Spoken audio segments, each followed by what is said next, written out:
Hi, George Bruno here, also known as the Sultan of Silver, and I'm sitting down with Dr. Kevin Beery today, a client who has become a friend, and our worlds have crossed in ways that I never would have imagined, and I'm happy that he's here with us today. And I want him to share some things that he is going to be doing soon in his life, and you might be interested in it as well.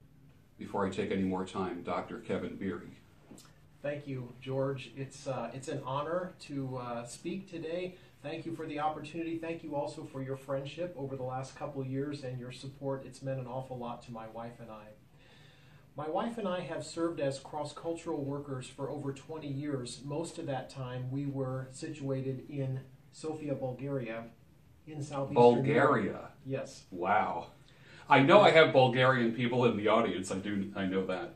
And we were in that country for many years, just after communism fell.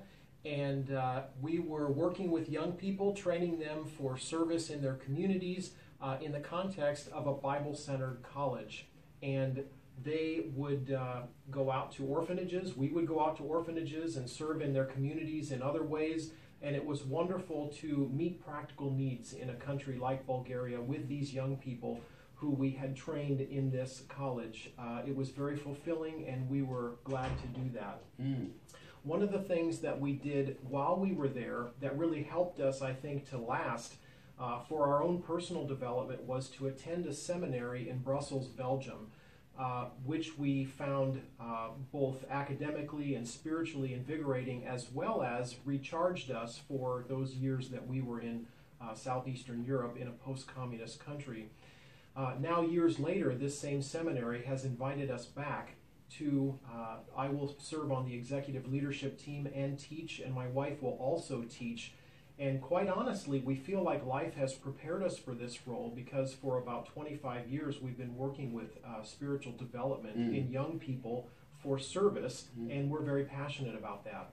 Well, that's exciting. I know your background is in executive level administration in the education area, and of course taking that now into a cross-cultural thing. Describe cross-cultural to the audience. What does that mean? That's not a term that a lot of people use every day. No, that's excellent. We've served actually in two cross-cultural contexts. The first was we led a group of deaf adults, and we had to learn sign language to do that. That was a deaf church that we pastored. And then in Bulgaria, obviously we learned Bulgarian so that we could function in that capacity in the school. Many times with cross-cultural work, you have to unlearn a lot of the things that you've learned in order to learn their culture and their language to fit in and to make a difference, and we've enjoyed doing that. We're actually working on learning French now and being able to fit into that context in Brussels. Wow, so you're learning a new language and going to be an administrative executive in this seminary. I mean, you don't get much higher than what you're doing. I mean, it's an other honor, than the board, right? It's an honor to serve in that way. And what's exciting about this seminary is that there are students from 34 nations currently studying for pastoral and other spiritual leadership positions.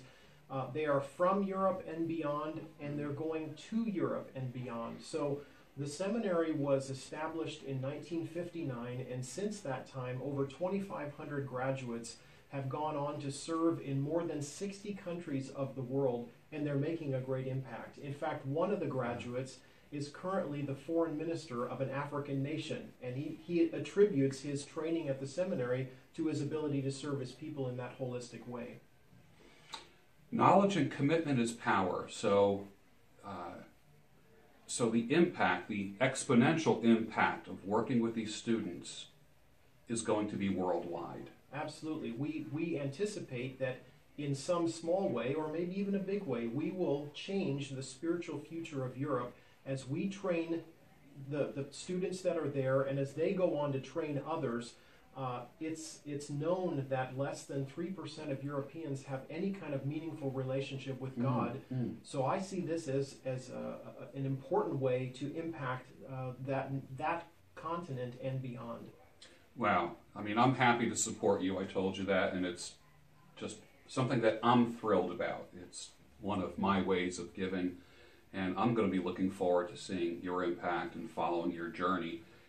If anyone is interested, how can they be involved? Thank you. We are looking for support for this. It's a volunteer position, and so we're looking for people who would pray. We're looking for people who would give either one-time gifts or ongoing support for us to do this important work. And we do have a website that will give you information about what we're doing. It'll allow you to give in various ways, provide you some context. Our bios are there, our picture, which we'll show later.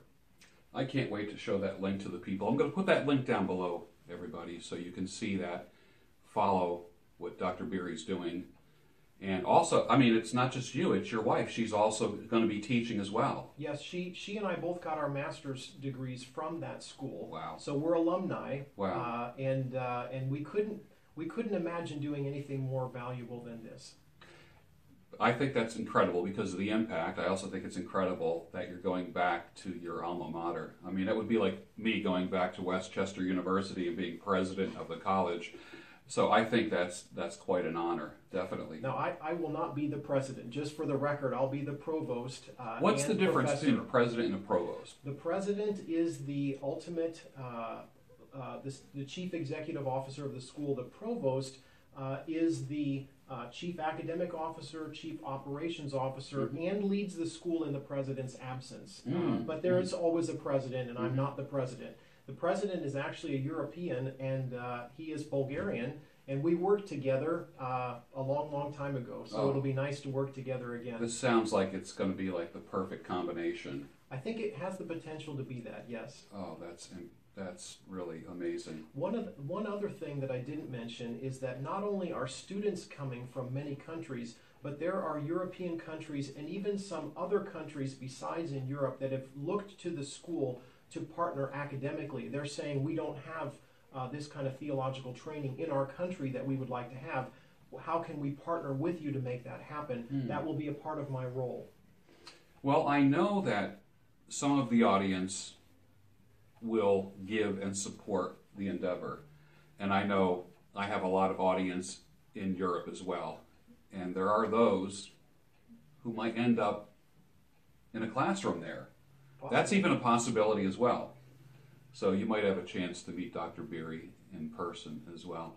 So I'm going to put the website down below, the link, where you can find out more about what he's doing, what the mission is, and how you can be part of it.